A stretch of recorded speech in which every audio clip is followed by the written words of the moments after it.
Krásný, dobrý nedělní podvečer, dámy a pánové. V obvyklém čase, na obvyklém místě vás zdravím a i dnes vám nabídnu své živé vysílání, které myslím bude opět extrémně zajímavé, neboť vám budu ad jedna podávat takovou rekapitulaci uplynulého týdne v Poslanecké sněmovně a že se tam událo spoustu věcí. Zároveň vás budu informovat o onom přelomovém covidovém semináři, který chystáme v pondělí 26. ledna. Myslím, že to bude skutečně výjimečná událost. A rovněž se vyjádřím k cestě Petra Pavla na Ukrajinu a k jeho neuvěřitelně pokryteckému kádrování Filipa Turka. A sdělím vám i zákony a předpisy a plány, které máme před sebou a myslím, že budete také velmi rádi a že to budou jen a jen pozitivní informace. Moc vás poprosím, pokud by bylo možné, jestli byste zase sdíleli tento příspěvek, budu za to velmi rád a dostane se tak k obrovskému množství lidí. Oni neustále se snaží nějakým způsobem zpochybňovat ten dosah, který my tady společně tvoříme, ale v podstatě je to jenom čirá závist. Oni by si strašně moc přáli mít podobné dosahy. Oni by si přáli mít takové publikum, jako mám díky vám já, lidí, kteří jsou aktivní, kteří za námi stojí, kteří sdílejí naše videa, kteří je rozšiřují neustále dál a dál a dál. Jak vidíte, tak už v tuhle chvíli máme 192 000 sledujících, tedy zase někde od středy, kdy jsme dosáhli 190 000, tak přibyli další 2 000 a prostě jednoduše oni nejsou schopní jakýmkoliv způsobem na to reagovat, tak si vymýšlejí vše možné výmluvy a pomluvy, ale tomu se my můžeme jen a jen smát, takže moc děkuju za jakékoliv sdílení a rozesílání tohoto videa dále. Já si dovolím začít komentováním toho, co se odehrálo uplynulý týden v Poslanecké sněmovně. Vláda Andreje Babiše byla žádat o důvěru. To, co tam předváděla opozice, to byla naprostá přehlídka zoufalosti. Festival ponižování, festival vulgarit, festival nedůstojnosti, kde Piráti dokonce první den začali chodit pozadu.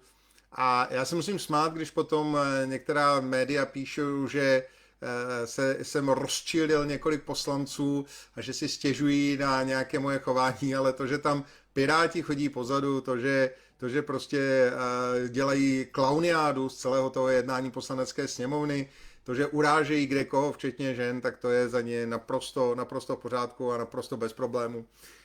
Musím říct, že sledovat tu jejich bezradnost bylo v určitou chvíli až zábavné, když tam pan Hladík mluvil k úplně prázdnému sálu, protože člověka, který bude tvrdit, že se Česká republika otepluje dvakrát rychleji než zbytek světa, asi nikdo jiný než jeho nějací fanatičtí stoupenci nemohou brát vážně. Asi jediné, kdo by ho tam šel poslouchat, by byla Greta, kdyby tady byla, ale to je tak všechno. Jinak všichni ostatní normální lidé chápou, že to je člověk, který je napůl blázen a který skutečně prostě nemá cokoliv, co by bylo záhodno poslouchat nebo jakýmkoliv způsobem se z toho poučovat. Takže pan Hladík tam promlouval do prázdného sálu, pak tam dokonce přišel zase pan Ženíšek, pan Zuna vyprávět ty svoje nesmysly rusofobní, kdy oni opravdu nemají vůbec ani základní znalosti, základní informace, které se týkají toho konfliktu na Ukrajině a přesto jsou schopni tam opakovat ty svoje nesmysly, jakože například nikdy nebylo slíbeno rozšíření NATO, když se rozpadala Varšavská smlouva, přitom prostě desítky účastníků těch schůzek to potvrzují, je to na webu oficiální americké vlády a tady oni prostě se tváří, jak kdyby něco takového se vůbec nestalo a nebylo.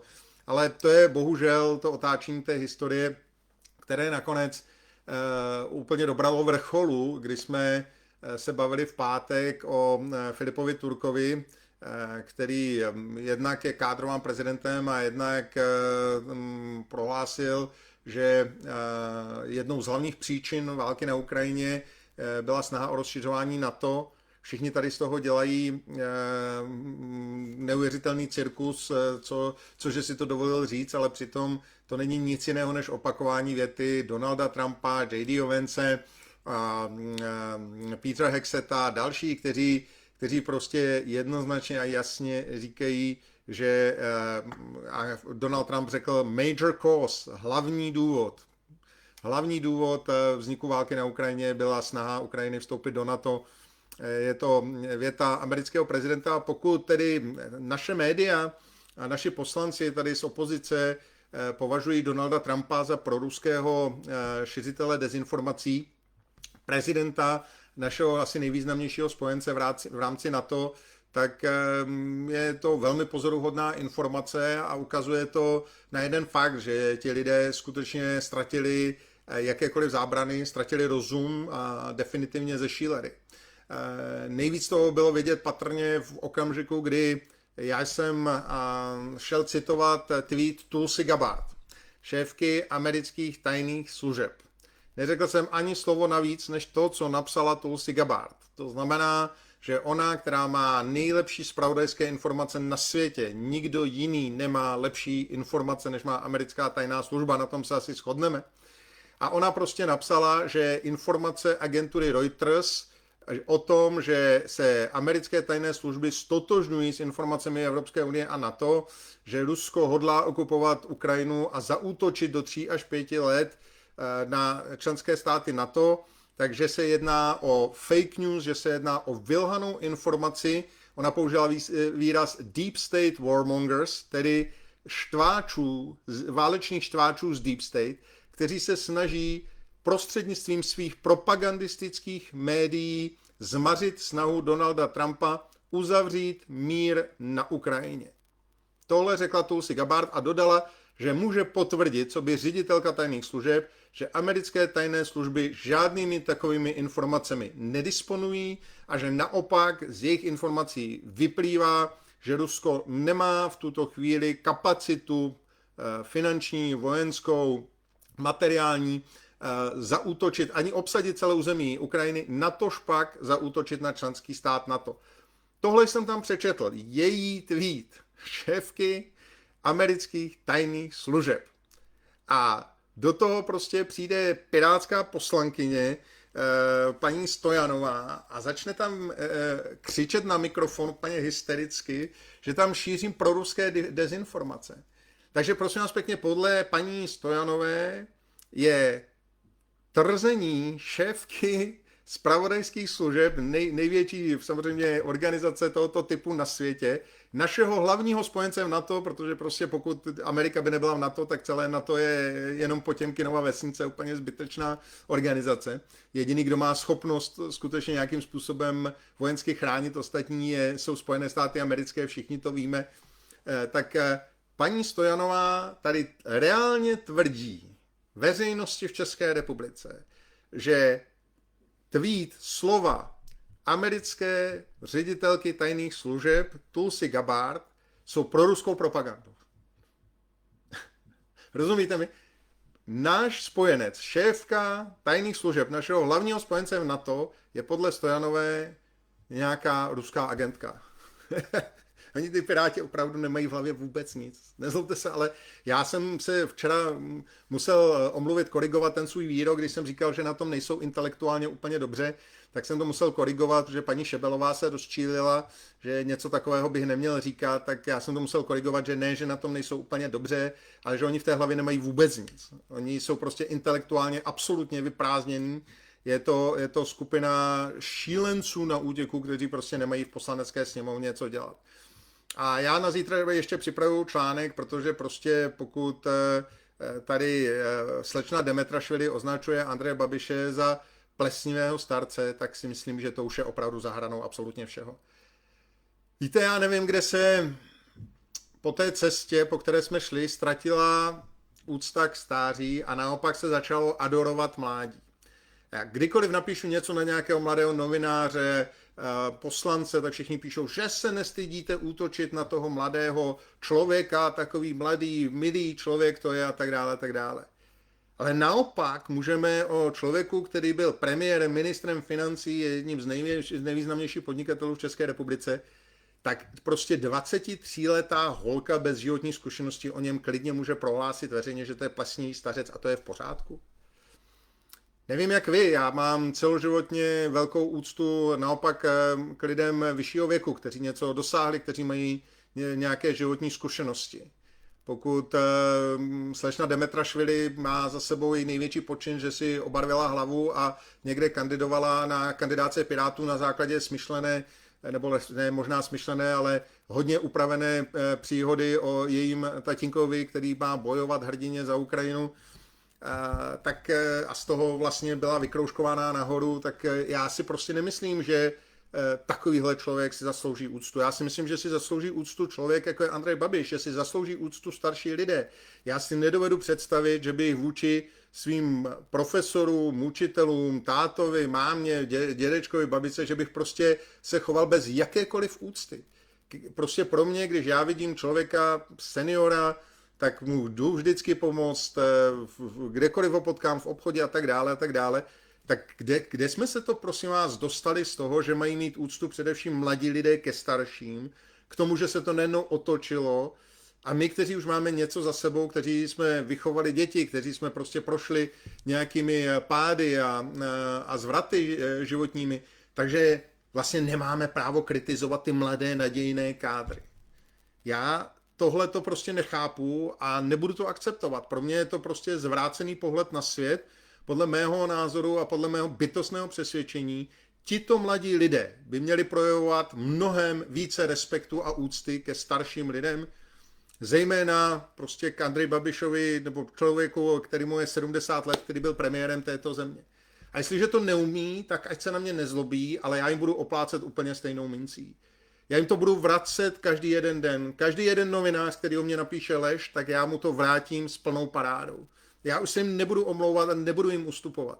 Jsou to prostě lháři, jsou to lidé bez špetky respektu k někomu, kdo něco dokázal. Jsou to lidé, kteří sotva někde vylezli ze školy, někteří ještě na škole jsou a nemají špetku, setinu respektu vůči lidem, kteří toho mají za sebou daleko víc. A tohle je prostě něco, co já budu zdůrazňovat, protože si myslím, že je to jedna ze základních příčin rozpadu v naší společnosti, že mladí lidé ztratili úctu k těm starším. A jestli se jim to nelíbí, to je jejich problém, já jim to budu vysvětlovat velmi názorně a velmi důrazně. Prostě za jejich mládí není žádná výhoda, mládí není žádný kvalifikační předpoklad k čemukoliv. K čemukoliv. Oni říkají, ty pirátské poslankyně, že se tam rádi budou učit. Ať se učí v komunále. Ať se učí v komunále, ne v první lize. Protože to neumí. Do první ligy nechodí fotbalisté se učit. Do první ligy chodí fotbalisté, kteří už něco odehráli a pokud oni to neumí a nemají ani základní životní zkušenosti, tak ať jdou do komunální politiky, tam se to naučí a pak někdy přijdou nahoru. Takže já prostě odmítám pohled, že na mladé lidi se nemá co útočit. Až oni se budou chovat s úctou k těm starším, pak já se můžu bavit o nějakém respektu vůči nim. A to, že se prostě v současné době snaží úplně převrátit myšlení v naší společnosti, je něco, pod co já se prostě neumím podepsat a nebudu to nikdy akceptovat.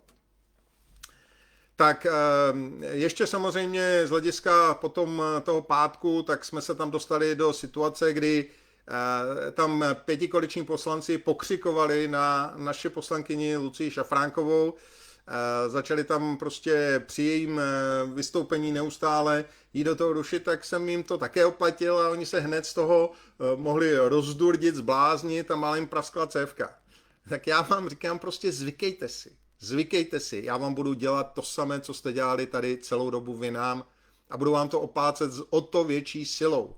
Prostě mě nezastrašíte, mě nedostanete, pane Výborný, zvykejte si. Pokud vy mě tam budete pokřikovat po dámě, po ženě z našeho poslaneckého klubu, tak to dostanete s ještě větší parádou, jak bumerang se vám to vrátí. Se vší parádou. Já na tohleto se vůbec bát nebudu ničeho. Jediné, co jsem tam říkal, oni pořád řekli, že když budeme snižovat peníze nebo snižovat odvody pro OSVČ, kde ty peníze vezmeme, že to prostě bude zadlužovat stát a tak dále, tak jsem jim tam šel na mikrofon odcitovat Tomáše Baťu a řekl jsem jim, neříkej, že to nejde, přiznej, že to neumíš. Prostě oni to neumí. To jsou lidé, kteří jsou diletanti, kteří prostě nemají na to, aby mohli řídit tuhle zemi. A jich se to strašně moc dotklo, ale prostě tak to je. Znova říkám, zvykejte si. Já bych chtěl ještě poznamenat, že jsem velmi rád, že jedna Kláda získala důvěru plnou 108, to je velmi důležitá zpráva. A také jsem velmi rád, že jsme v pátek odsouhlasili to usnesení, kde vyzýváme prezidenta republiky k tomu, aby Filipa Turka jmenoval ministrem vlády Andreje Babiše. Já jsem k tomu měl vystoupení, má obrovské reakce, šíří se jako lavina, kde jsem vlastně popisoval ústavu, kde jsem jasně říkal a vyjmenovával, jaký je rozdíl v té ústavě z hlediska semantiky, že kdykoliv, kde ústava dává jakoukoliv diskreci, možnost volby, tak píše může nařídit, může svolat. A tam, kde ústava ukládá povinnost, tam nepoužívá slovo musí složit slib. Tam není napsáno poslanec musí složit slib, aby se stal poslancem. Tam je napsáno poslanec složí slib. Takhle je to tam napsáno. Poslanec složí slib. Není tam napsáno musí, jenom složí. Z čehož vyplývá, že v téhle situaci, v téhle konotaci, kdykoliv ústava používá tento slovesný tvar,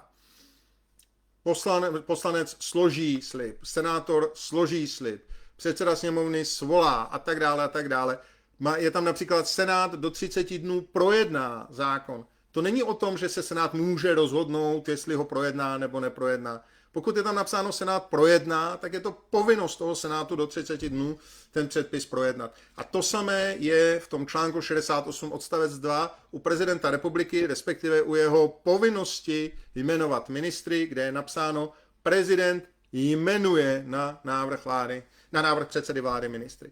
Takže tam není jakýkoliv spor, jakákoliv výkladová variabilita. Tady je to naprosto jednoznačné, naprosto jasné, není o čem se dát bavit. Prostě Petr Pavel v tuhle chvíli jedná nad rámec ústavy a kdyby média byla jenom trošku férová, kdyby média byla jenom trošku vyváženější, tak jak kritizují nás za každý nesmysl, jak kritizovala Andreje Babiše za střet zájmů, tak podobným způsobem kritizovala Petra Pavla, tak tady máme oheň na střeše. Ale oni to neustále relativizují a říkají, no ale to přece není tak jasné. Je to jasné, je to naprosto jasné. Prezident se nerozhoduje o tom, jestli jmenuje nebo nejmenuje. Prezident musí jmenovat ministry, protože logicky vládu sestavuje premiér na základě výsledku parlamentních voleb. Jsme parlamentní republikou, nikoliv prezidentským státem.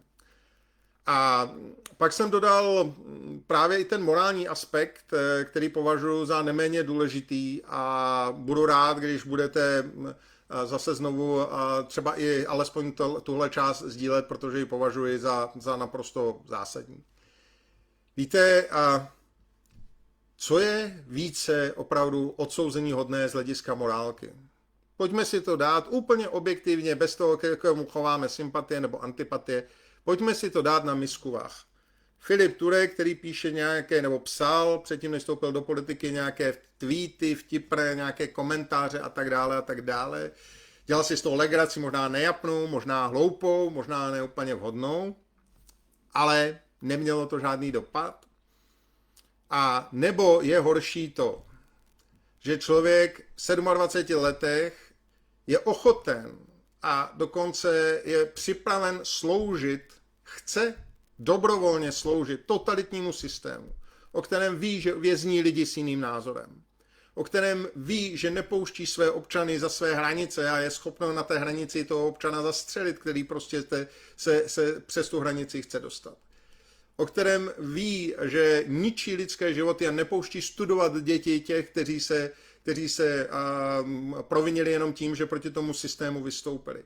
Tenhle člověk v 27 letech je ochoten dobrovolně tomuto režimu sloužit, pomáhat ničit lidské životy a za tímto cílem, aby se kariérně posunul o jednu příčku vzhůru, je schopen schvalovat zcela otevřeně invazi, okupaci naší vlastní země vojsky Varšavské smlouvy. Co je horší? Prosím vás pěkně, vždyť to je věc, která je tak do očí bijící, Na jednu stranu nějaké vtípky na Twitteru nebo kdekoliv jinde, na Facebooku, prostě, které možná můžeme považovat za nějaký hloupý černý humor. A na druhé straně dobrovolná snaha sloužit totalitnímu režimu a za tímto účelem kvůli svému kariérnímu postupu otevřeně vychálit okupaci naší země, při níž zemřeli desítky našich spoluobčanů. Tenhle člověk moralizuje toho. Vždyť to je absurdistán. A samozřejmě třešnička na dortu, Petr Pavel teď jede na Ukrajinu a tam se jde klanit na Lvovský hřbitov, kde vlají vedle sebe jedna vlajka UPA za druhou. Ukrajinská povstalská armáda, UPA, nacistická jednotka, která nejenom, že měla na svědomí masakr ve Volině, která bojovala respektive v Československu tehdejším od roku 1945 do roku 1947. Obsadila několik slovenských vesnic a my jsme 2 roky po válce s těmito nacistickými šmejdy bojovali a oni zabíjeli naše lidi. A náš prezident se tam jde poklonit před vlajky této organizace.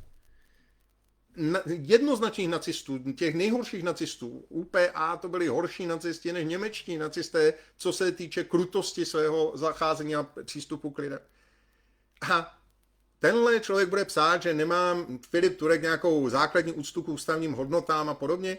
Člověk, který se jde klanit vlajce nacistických jednotek. Tak já nevím, jestli už opravdu žijeme v nějakém absurdistánu nebo ve světě za zrcadlem, ale tohle přece nemůžeme akceptovat. To přece nemůžeme nechat jen tak a já doufám, že si to budeme pamatovat v roce 2028, až tady budou prezidentské volby. Do toho tam naslibuje nějaká letadla, nevím, kdo mu k tomu dal oprávnění. Politika naší vlády je postavená na tom, je to v programovém prohlášení, že nebudeme jakýmkoliv způsobem Ukrajinu podporovat vojensky ani finančně. Co dává prezidentovi titul, právo tam slibovat letadla? Bez toho, aniž by to konzultoval s vládou, bez toho, aniž by byl s vládou na tom domluven. Nezlobte se na mě, ale pokud je pravda ta informace, kterou ta agentura uvedla, zpravodajská, tak to je něco naprosto šíleného, úplně za hranou. Nemůžeme dávat Ukrajině žádná letadla, je to prostě absolutní nesmysl a já jsem jaksi velmi tvrdě proti tomu, abychom se na tom dál podíleli. No a jak už jsem dnes napsal, a také jsem velmi rád za ten obrovský počet lajků a sdílení, Robert Fico v tuto chvíli byl ve Washingtonu, udělal dohodu se Spojenými státy o energetické spolupráci, odletěl na Floridu do Mar-a-Lago jednat s Donaldem Trumpem. A do toho Viktor Orbán dostal dopis, má to na svém Facebooku dneska, od Donalda Trumpa, kde ho zve, co by maďarského premiéra, do té nejužší skupiny vyjednavačů o míru. Takže Maďarsko a Slovensko, které tady neustále byly brány jako etalony těch, kteří nás táhnou na východ, že Fico a Orbán je táhne na východ do Ruska a tak dále, tak tito dva politici dnes mají nejlepší vztahy s Donaldem Trumpem a náš prezident se jede klanět do Kyjeva a do Lvova před vlajky UPA. Tak kdo tady koho táhne na východ? To se tady došlo k nějakému přepolování světa, že Amerika je východ a Ukrajina je západ? Nebo já jsem si to nějak nevšiml, možná, že to proběhlo někde teď v noci, ale podle mého názoru prostě pořád platí, že Ukrajina je východ a Amerika je západ. A my bychom měli mít co nejlepší vztahy se všemi státy. Já jsem příznivcem politiky všech azimutů. A my bychom se měli právě díky tomu aktivně spojovat a spolupracovat ruku v ruce s Maďarskem a Slovenskem. To oni v tuto chvíli tady diktují ten správný směr. Oni mají dohodu s Amerikou, oni půjdou ekonomicky nahoru a my prostě se necháváme jenom tady neustále vydírat Bruselem a každý, kdo chce něco změnit, tak se mu řekne, Brusel nám to nepovolí, Brusel nám to nepovolí. Mně je to úplně, ale úplně absolutně jedno. A vždycky, když mě někdo říká, že kdybych na ten argument, že Brusel něco nepovolí, tak já na to vždycky říkám, pokud chceme dělat jenom to, co nám Brusel povolí, tak to tady můžeme rozpustit. Já říkám naprosto jednoznačně, konstatuji to, otevřeně to deklaruji, že je nezbytné jít s Bruselem do sporu. Že je nezbytné prostě jasně vysvětlit paní von der Leyenové a paní Kallasové, která už nás vyzývá, abychom raději pili, Což je možná první rozumný pokyn, který z Bruselu přišel, tedy že je čas začít pít alkohol. Myslím, že paní Kallasová podle jejich vyjádření takto řeší řadu svých problémů, jelikož jsem přesvědčen, že střízlivý člověk to, co občas ona prohlásí, by prostě nemohl říct. Takže aspoň už víme, kde je příčina těch jejich výroků a věřím, že ona skutečně svoje problémy tímto způsobem velmi často řeší.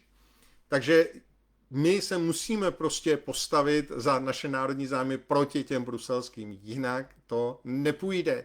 Kdokoliv si myslí opak, tak je naivka, protože prostě Brusel nás v tuto chvíli vykořisťuje, vydírá, okrádá a my si to prostě už nemůžeme nechat líbit. Takhle je to jednoduché a myslím, že paní von der Leyenová by si na to měla zvykat. Já tedy za sebe říkám, že jsem velmi rád, že jsme projednali všechny tyto předpisy, vláda má důvěru, prezident je poslaneckou sněmovnou vyzván k tomu, aby Filipa Turka jmenoval a o další krok jsme posunuli ono snížení odvodů OSVČ. Pětikoalice samozřejmě hlasovala proti, oni vám chtějí sebrat ty peníze, oni vám zase chtějí šátrat ve vašich kapsách, protože nic jiného nikdy oni neuměli. Ale my to dělat nebudeme, slíbili jsme to, tak to doděláme. Co se týče důchodců, budeme zvyšovat valorizaci, aby penze rostly rychleji než do současné doby. Myslím si, že to důchodci poznají také na svých penzích a je to strašně moc dobře, že to uděláme. Připravujeme novelu služebního zákona, tak abychom zeštíhlili stát a zefektivnili vůbec celou tu administrativu. Připravujeme samozřejmě absolutní novelu stavebního zákona, tak aby prostě už jsme se vypořádali s tou brzdou jménem Ivan Bartoš, která tady zabila jakékoliv stavební řízení na půl roku a způsobila této zemi miliardové škody. A tohle všechno pro vás připravíme. A já jsem, jako už jsem říkal, jdeme to dávat do nějakého procesu.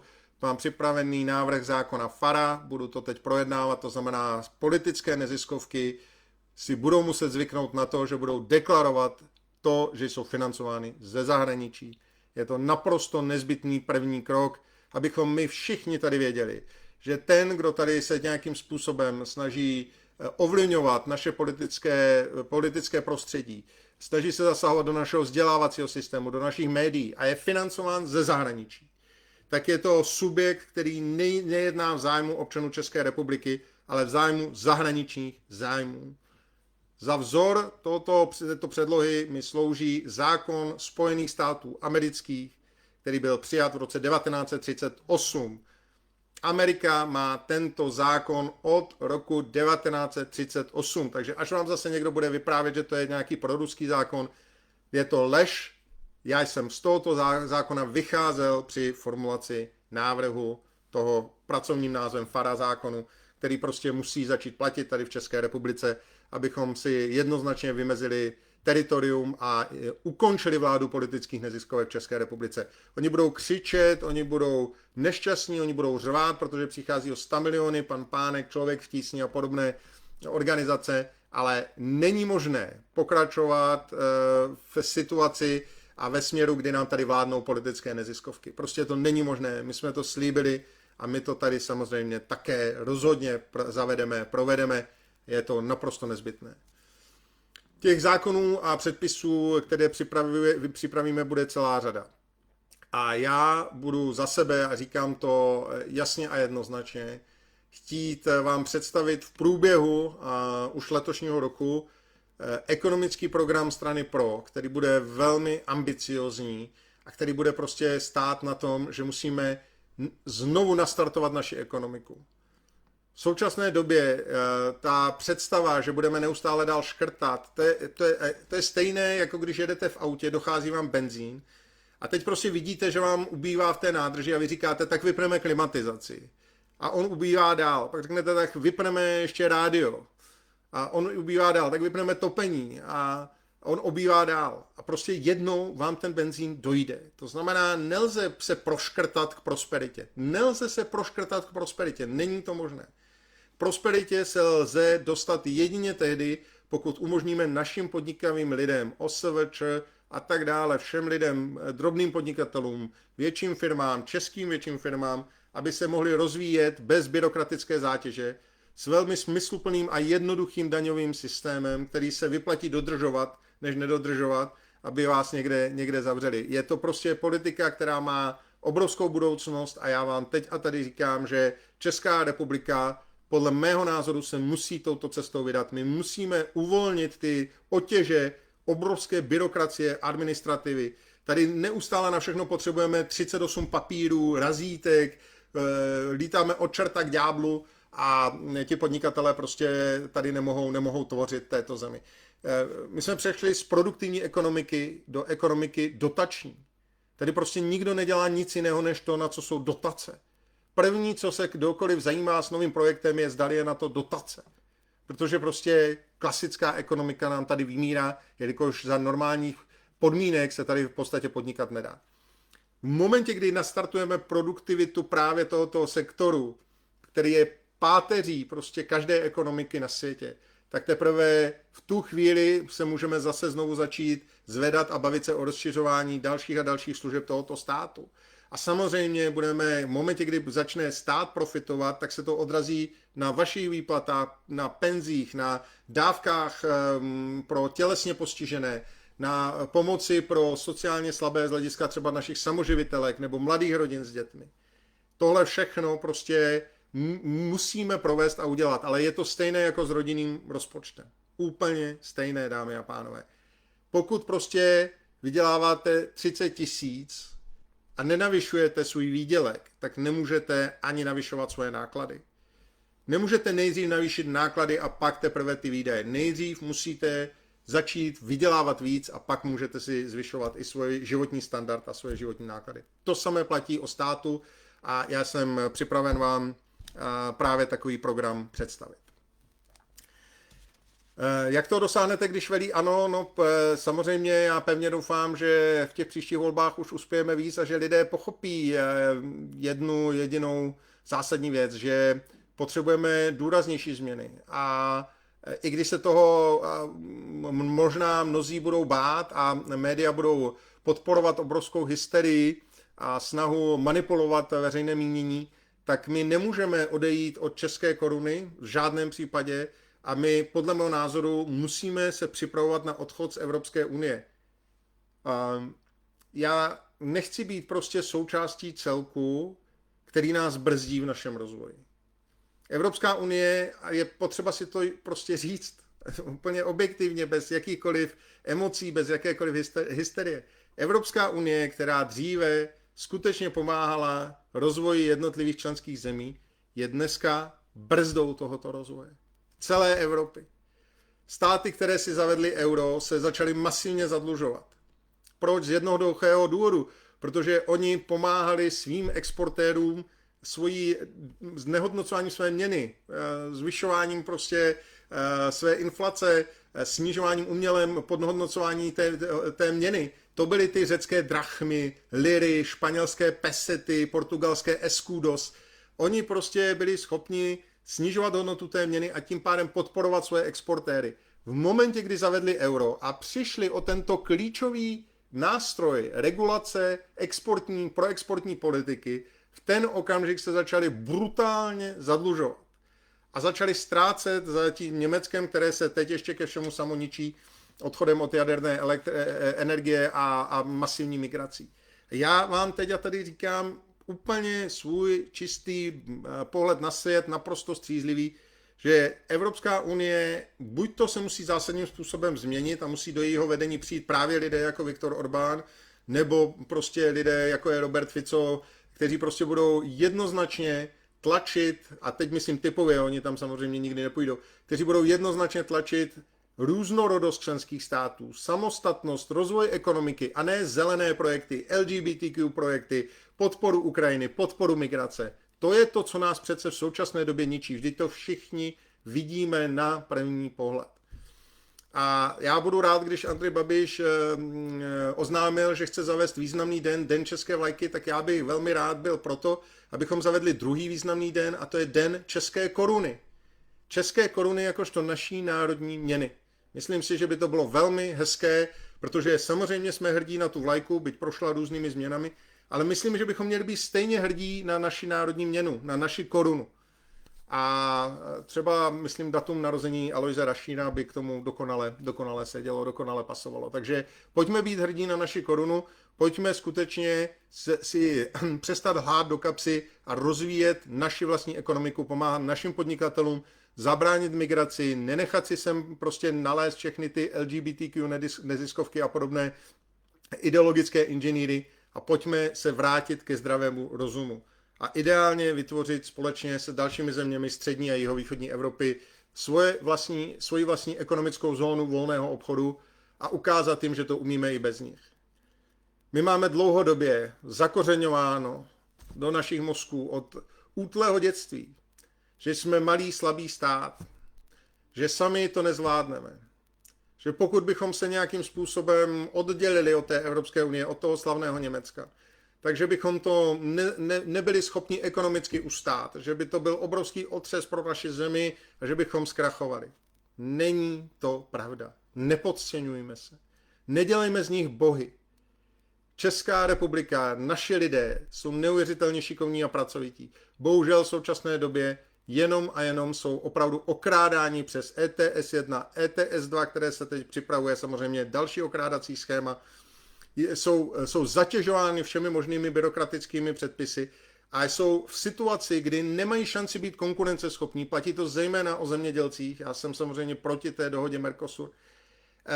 O našich zemědělcích, kteří nemají rovné podmínky, jako mají podmínky zemědělci v celé Evropě a v celém světě. Prostě v momentě, kdy máte nižší dotace národní, evropské, v momentě, kdy Poláci, třeba polští zemědělci, nemusí platit sociální pojištění a naši ano, jak chcete v tom prostředí soutěžit a podnikat? To nejde. A my jsme prostě tady od toho, abychom to narovnali, abychom ty svázané ruce, které máme díky Bruselu, díky jejich byrokracii, tak abychom je našim podnikatelům, našim lidem, naší republice rozvázali a mohli jsme se zase znovu ubírat tím správným směrem. Je velmi těžké překonat tuhle kognitivní disonanci, to, že prostě máme neustále vštěpováno, že Německo a Evropská unie je zárukou prosperity, blahobytu, míru, svobody a tak dále. Nic z toho není pravda. Evropa ztrácí ekonomicky každý jeden den na Asii, na Ameriku. Její růst je v podstatě nula. Kdybychom odečetli válečnou ekonomiku, podporu zbrojařských firm, je nula. Evropa stagnuje, Evropa přešlapuje na místě. Tak kde je ta fantastická Evropská unie a její přínos? Bezpečnost, migrace je největším ohrožením naší bezpečnosti, žádné Rusko. Masivní migrace, ta se dotýká vás. Koho z vás večer přepadne Rus nebo na něj dopadne raketa nebo ruský dron? Koho z vás? Řekněte mi. Ale představte si, že tady bude stejná situace, jako je v Hamburku, ve Frankfurtu, v Berlíně. Nebo že sem přijde ta druhá vlna Ukrajinců, kteří byli na frontě, kteří prostě zabili vlastní rukou x desítek lidí. Tihle lidé můžou jednou ohrozit vaše děti, tihle lidé představují bezpečnost pro normálního občana České republiky. Přestaňme žít v těch myšlenkových schématech, že nás tady ohrožují nějaké ruské drony. Opravdu se víc bojíte toho, že vám do baráku narazí ruský dron, než toho, že prostě tady bude nějaký migrant, ať už prostě z východu nebo z Afriky, který prostě ublíží vašemu dítěti, vašemu bratrovi, vaší dceři, komukoliv. Já to mám jednoznačně nastavené. A nechci žít v zemi, já samozřejmě vím, jaké to je, mám řadu přátel v zahraničí, ti lidé už se tam v tom Německu, v tom Frankfurtu, Hamburku a tak dále, už se bojí jít večer ven, posednění. Reálně se bojí a do některých lokalit nejdou ani přes den. Tohle tady chceme vybudovat, to je ta slavná Evropská unie, to bezpečí, které nám skýtá. Mír, že nám přinesla mír, že se tady neválčilo, samozřejmě se válčilo v bývalé Jugoslávii, kde to jednoznačně mělo na svědomí Západ, kde se začal plést do sporu a on ho také samozřejmě vyvolal původně. A teď v současné době jediný, kdo překáží uzavření míru na Ukrajině, je Evropská unie. To jsou ti Deep State warmongers, ti váleční štváči z Deep State, o kterých hovořila Tulsi Gabbard. To jsou oni. Macron, Merz, to jsou oni. Von der Leyenová, kteří využívají ta propagandistická média, aby tady udrželi tu válku v běhu. Evropská unie je hlavní překážkou uzavření míru na Ukrajině. Svoboda slova? Nenechme se vysmát. Nenechme se vysmát.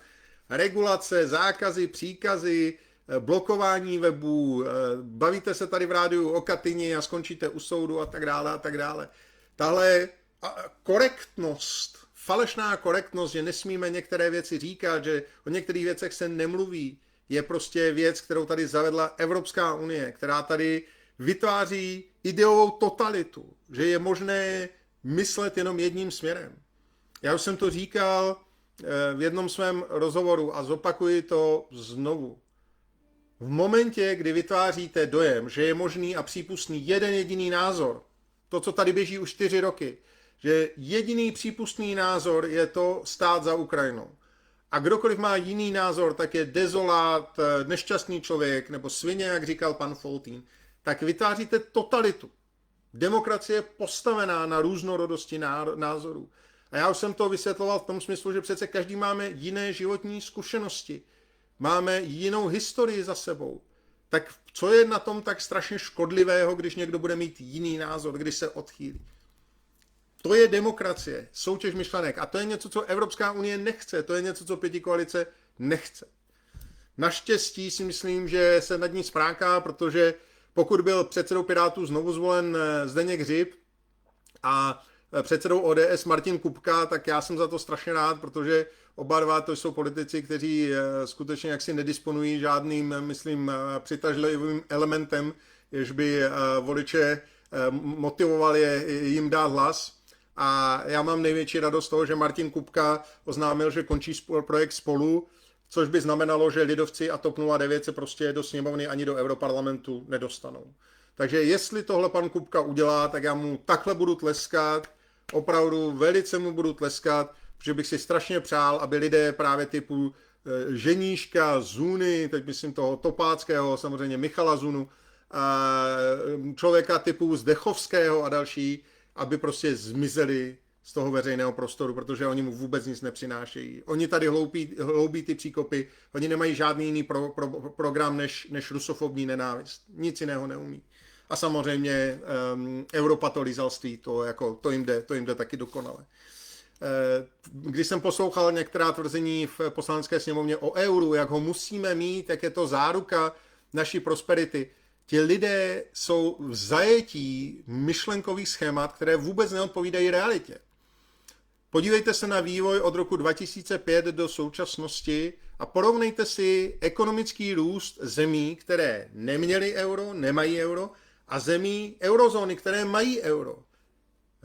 Ekonomický růst u těchto zemí, které nemají euro, které nejsou součástí eurozóny, je výrazně rychlejší, až dvojnásobný v průměru za těch 20 let, než růst zemí, které to euro mají. Tak proč to chceme? Abychom zpomalili ten růst? Abychom se dostali do klubu dlužníků? Že to našim podnikatelům, že každý podnikatel v České republice, pokud chce, může fakturovat a účtovat v eurech. Může mít bankovní účty v eurech. Nic mu v tomu nebrání. Proč bychom to měli přijímat jako národní měnu? Dokonce tam padl argument, že je strašně drahé měnit ty peníze, když někam jedete. Tak to já vám teď a tady říkám, že radši zaplatím 100 za výměnu peněz na forinty nebo zlotý a z českých korun, než abych měl euro. To mě za to ta 100 opravdu jako stojí. Než abych neměl svoji vlastní měnovou politiku, než abych neměl možnost regulovat naše proexportní snahy, naše proexportní politiky, než abych neměl v ruce to, že se centrální banka, Evropská centrální banka ve Frankfurtu rozhodne stáhnout hotovost a zavede jenom digitální měnu, tak tu 100 korun za tu výměnu, když pojedu do Polska nebo do Maďarska, strašně ráda. Strašně rád. Budou to nejlíp investované peníze v mém životě. O tom jsem přesvědčen. No a na závěr si vám dovolím říct ještě jednu věc a ta se týká onoho covidového semináře. Já musím říct, že když jsme to s Tomášem Doležalem dávali dohromady, že jsem ani nečekal, jak obrovský zájem to vyvolá a jak neuvěřitelnou mediální hysterii to rozpoutá. Fakt jsem to nečekal. Myslel jsem, že budeme navazovat na práci pana doktora Zlínského, kterého samozřejmě srdečně zvu, jenž ty semináře svolával předtím, a že prostě budeme dál postupně tou mravenčí prací usilovat o to, aby ta pravda vyšla na světlo. Ale to, co se kolem toho strhlo, tak to mi dává opravdu velkou naději, že se všechny ty věci začnou hýbat rychleji. Zdůrazňuji právě to video, které jsem vám dával tento týden, kdy Andrej Babiš ve sněmovně velmi chlapsky řekl, že se za covidu udělaly chyby, že se věřilo odborníkům na ministerstvu zdravotnictví, kteří nebyli zas tak dobří odborníci, že jsme měli jít švédskou cestou Anderse Tegnella, což jsme my říkali, každý, kdo mě sleduje, tak to ví, že jsem to říkal od prvního dne, pojďme švédskou cestou, mějme tu odvahu. A že jsme uvěřili těm zázračným vakcínám, které nám v Bruselu prezentovali, ale že ty vakcíny až zas tak zázračné nebyly. A že to byla chyba a že díky tomu prohrál volby. Já, dámy a pánové, opravdu smekám, protože si myslím, že tohle vyžaduje velkou odvahu. A kdokoliv bude teď psát, že Babiš byl nějaký covidový tady totalitní vládce a podobně, tak prostě opravdu z mého pohledu nechápe tu danou realitu, tu současnou situaci, kdy Andrej Babiš jasně řekl, že prostě uvěřil špatným lidem a uvěřil špatným tvrzením. Ruku na srdce, nestalo se to nám v životě? Nestalo se nikomu z vás, že jste uvěřili někomu, kdo vás obelhal, kdo vás podvedl? Jemu se stalo v podstatě to samé, on už to dneska ví. Takže já za sebe, dámy a pánové, jsem přesvědčen, že právě touhle cestou bychom se měli ubírat. Zvu samozřejmě zástupce ministerstva školství, ministerstva zdravotnictví. Přijďte s námi diskutovat. Budeme rádi. My nejsme tady o to, abychom po někom stříleli nebo ho dávali na kříž. My jsme tady o to, abychom odhalili pravdu, abychom se poučili, abychom potrestali ty skutečné viníky, kteří zatím stáli, kteří byli zaplacení, kteří prostě profitovali, ať už z roušek, testů nebo z očkování. A abychom si jasně řekli, že tohle už se nesmí nikdy opakovat.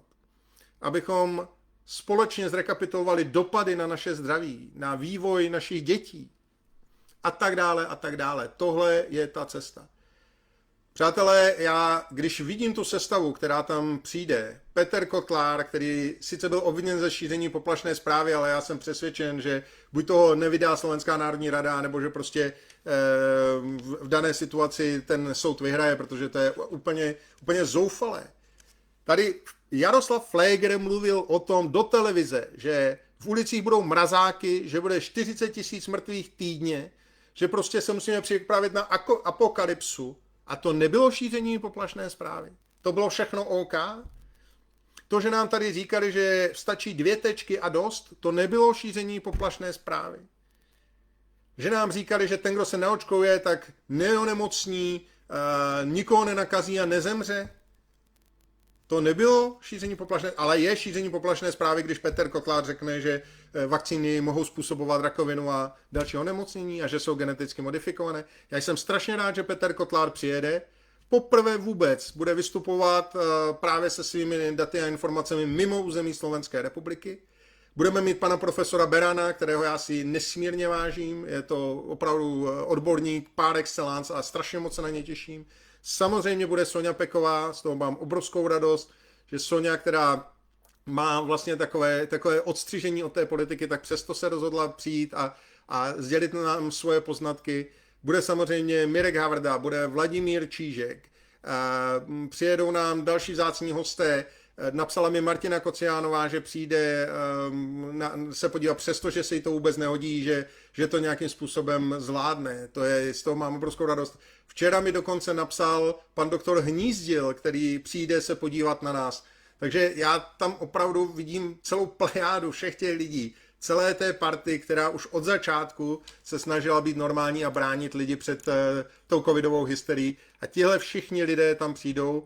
Opravdu je narváno úplně k prasknutí, takže promiňte, ale už další prostě lidi tam nedostaneme. My, ten sál má kapacitu 200 osob a my máme aktuálně prostě přes 10 000 žádostí o účast, takže to prostě nejde, omlouvám se, ale v současné situaci samozřejmě nabídneme přenos, bude tam Raptor, bude tam Ivan Smetana, já budu vysílat přes svůj Facebook, tak aby vám to neuniklo, tak aby prostě jste všechno mohli vidět, abyste byli v obraze a mohli si poslechnout ty lidi, kteří se nepodvolili, kteří prostě neohnuli páteř a kteří nám dnes budou říkat nové informace. Pan doktor First, statistik tam bude. ten má famózní data, nejlepší data, teď nová data uvolnil Sukl, on říkal, že se v současné době se snaží zorientovat, protože to je 17 milionů řádků dat, ale i Tomáš First přijede se svými statistikami. A já, když vidím, jakou hysterii to vyvolává u lidí, jako je Zdeněk Hel, což je člověk, který už tady absolutně zešílel, má hysterické výlevy toho typu, že prostě na nás bude podávat preventivní žaloby, pane Hele, nejdřív si zkonzultujte, co to vůbec znamená, než budete psát takovýhle nesmysl, že bude podávat nějaká trestní oznámení, podávejte si, co chcete, vy se prostě bojíte, vy jste jenom zbabělec a srab, nic jiného. A bojíte se toho, že ty informace výjdou na povrch. Bojíte se toho, že prostě vyjde najevo, jak nám bylo lháno ze všech médií, všemi možnými institucemi. Aha, ale už to nezastavíte. Žádné zastrašování vám nepomůže. Zapomeňte na to. Prostě tohle bude setkání skvělých lidí, skvělých odborníků, kteří mají 100krát větší renomé, zkušenosti, než má nějaký tamhle Hel a ostatní. A já opravdu, když jsem teď dělal o tom rozhovor, tak zase CNN Prima News, tam přišla moderátorka, bavili jsme se nejdřív o té důvěře vládě a pak jsme přešli na ten covidový seminář a oni neustále žijí v těch narrativech, těch schématech, že, a to byla dezinformace, já říkám, v čem prosím vás pěkně Soňa Peková šířila dezinformaci? V čem? Jaká to byla dezinformace? Nebyla schopná na to odpovědět samozřejmě. Soňa Peková se provinila tím, že jako první, jedna z prvních na světě dokonce, řekla, že virus není původu přirozeného, ale umělého. Ona prostě zbourala tu teorii přeskočení z netopíra na člověka. Dnes už to vědí všichni, že tomu tak bylo. Všichni to uznávají, všichni prostě dneska už se za to postaví, za tu myšlenku, že to byl laboratorně vytvořený virus. Ona měla jenom tu odvahu říct to jako první. A následně, což byl ještě větší průšvih, začala provádět testy mnohem levněji než její konkurence. A zkazila tím miliardové biznis. Tím se provinila Soňa Peková. A já za ní budu stát. A budu stát za Petrem Kotlárem, budu stát za všemi těmito lidmi a budu jim dávat hlas. Přijde Mirek Havrda, celá paralelní lékařská komora. Myslím, že to bude opravdu fantazie. A co se týče právních věcí, tak vystoupí paní senátorka Jana Zvěrtek-Hamplová, z čehož mám obrovskou radost. Vystoupí můj první místopředseda Petr Vacek z hlediska trestně právních konotací. A dnes nejnověji úplně těsně předtím, než jsem začal vysílat, tak mi potvrdila účast slovenská skvělá expertka na oblast práva, která skutečně má fantastické zkušenosti, zastupovala Slovenskou i u Evropského soudu pro lidská práva. A je to paní Marika Pirošková, omlouvám se, ona má Marica, tak nevím, jestli se čte Marica nebo Marika. Nechtěl bych se paní kolegyně dotknout, ale já mám obrovskou radost, že přijede i ona, protože to je nesmírně renomovaná právnička, která nám řekne informace ohledně porušování základních lidských práv v covidové době. Takže ta sestava bude naprosto luxusní a já jsem si teď a tady jistý, že to zásadním způsobem rozčeří vody, které už se pomalu začaly zase zavírat, protože my jsme už zvyklí na to, že tyto kauzy a tyto obrovské skandály se vždycky zametají pod koberec. Stejně jako bitcoiny, stejně jako dozimetr. Vím, že mi o tom píšete, věřte mi, že na to nezapomínám, věřte mi, že to mám v hlavě a věřte mi, že na tom pracuji, aby ani tyto kauzy nezůstaly pod kobercem zametené za žádnou cenu. Dámy a pánové, já bych vám chtěl poděkovat za tu neuvěřitelnou jízdu, kterou společně podnikáme.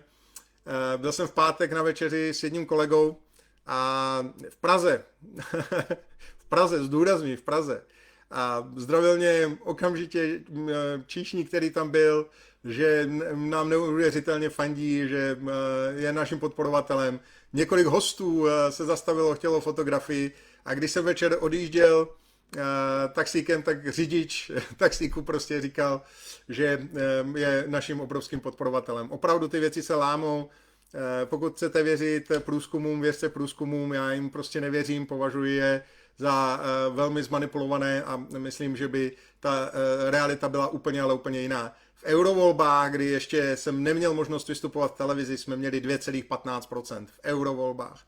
Dnes, kdy ta známost je úplně někde jinde, díky vám samozřejmě, díky vaší podpoře, tak myslím, že nacházíme v úplně jiné situaci, ale nebojte se, ono to se to zastavit nedá a já znovu říkám, já svůj styl nezměním A to, co nám tady oni 4 roky předváděli, tak jak už jsem řekl, já jim to budu vracet všechno jako bumerang. Zvykněte si na to, už nám nebudete nadávat do dezolátů, už nám nebudete nadávat do nějakých extremistů, do nějakých proruských tady kolaborantů a podobně. A pokud budete, tak se připravte na to, že dostanete velmi tvrdou odpověď. Se vší parádou. Já mám všechny vaše výzvy nějakých pseudoasociací novinářských, že mám něco smazat a za něco se omluvit. Zapomeňte na to. Zapomeňte na to. To, co vy si tady zkoušíte, jestliže já jsem dnes někde 5 koaličními poslanci popotahován, že snižuju kulturu v poslanecké sněmovně, tak si nejdřív to vysvětlete tady s Pirátama a s ostatníma lidma, kteří tam předvádějí celé to šapito, které nemá vůbec s důstojným jednáním nic společného. Mně stačí argumenty, vy je nemáte a proto neustále musíte vytahovat nějakou proruskou propagandu, nálepkovat, protože když vám přečtu tweet Tulsi Gabbardové, tak na to prostě nemáte protiargument. Žádný neexistuje.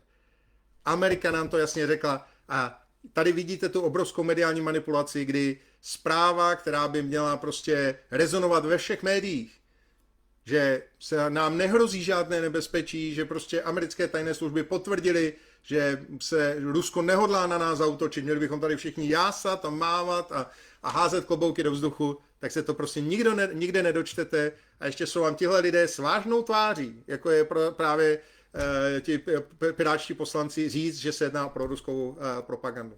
Ano, prosím vás pěkně, Piráti si myslí, že šéfka amerických tajných služeb je součástí ruské propagandy. Takhle daleko jsme to dopracovali.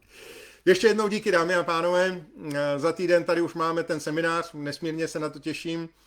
Určitě si nenechte ujít. Tenhle týden připravuji ještě jedno překvapení a myslím, že budete docela valit oči, protože se chystá zase určité setkání, ze kterého vám samozřejmě poreferuji velmi detailně a myslím, že budete velmi překvapení a že nejvíc překvapení budou ta mainstreamová média, která nám tady píšou, jak jsme strašně bezvýznamní, jak nikdo se s námi nechce bavit a podobně. Ty budou koukat a zase z toho budou mít psotník, ale já se na to těším, protože mě to baví. Baví mě to s vámi a baví mě měnit věci v České republice k lepšímu. Nejde to tak rychle, jak bych si přál. Já jsem člověk, který je velmi jaksi zvyklý na efektivní způsob práce, že to musí takhle lítat, ale to se nedá nic dělat, prostě politika není jednoduché řemeslo a musíme se tím prokousat, ale my se tím společně prokoušeme. Česká republika jednou za pár let, jsem o tom přesvědčený, bude znovu lídrem Evropy, bude znovu místem, na které budeme moci být právem hrdí, z hlediska i naší ekonomické výtěžnosti, z hlediska naší vědy, z hlediska našeho přínosu pro celou Evropu, bude zemí, která bude znovu suverénní, svobodná a bezpečná. Tohle je, dámy a pánové, můj hlavní slib, moje hlavní slovo, které vám tady dávám. Přeji vám krásný podvečer, užijte si ho ve společnosti svých nejbližších a pojďte s námi pokračovat v téhle fantastické jízdě. Je to nádherná věc, žijeme v nesmírně zajímavé době, žijeme v nesmírně turbulentní době, tak si to pojďme užít a pojďme v té jízdě pokračovat. Já sám samozřejmě se budu snažit, aby Česká republika z ní vyšla jako vítěz, protože my už bychom si zasloužili zase znovu vítězit. Dlouho prohráváme, Poláci nás předstihli, Asie nám utíká a tak dále a tak dále. Česká republika prohrává, dlouho prohrává. A já bych chtěl, abychom zase začali vítězit. To je můj cíl a věřím, že náš společný. Mějte se moc pěkně, hodně zdraví, hodně štěstí a sledujte prosím dál můj facebookový profil, nastavte si odebírat. Pokud chcete, přijďte na www.stranapro.cz, klikněte na Buďte pro, zaregistrujte se u nás, budeme vám posílat newslettery, můžete vstoupit do naší strany, my jsme velmi otevřená společnost, my nejsme žádná uzavřená sekta, budeme rádi, když nás posílíte, chceme se rozšiřovat ve všech částech našeho území, takže přijďte stranapro.cz a tam klikněte na Buďte pro a přijďte se za námi se přidat, protože každá jedna poctivá ruka, která chce České republice pomoct, se počítá a je neocenitelná. Ještě jednou vám děkuji, je mi ctí být vaším hlasem a jet právě v tomhle módu jeden za všechny, všichni za jednoho. Tak jak vy držíte mě, tak já budu vždycky držet vás a budu na vaší straně. Ať je naše vlast, ať je naše krásná Česká republika. Bůh ji ochraní.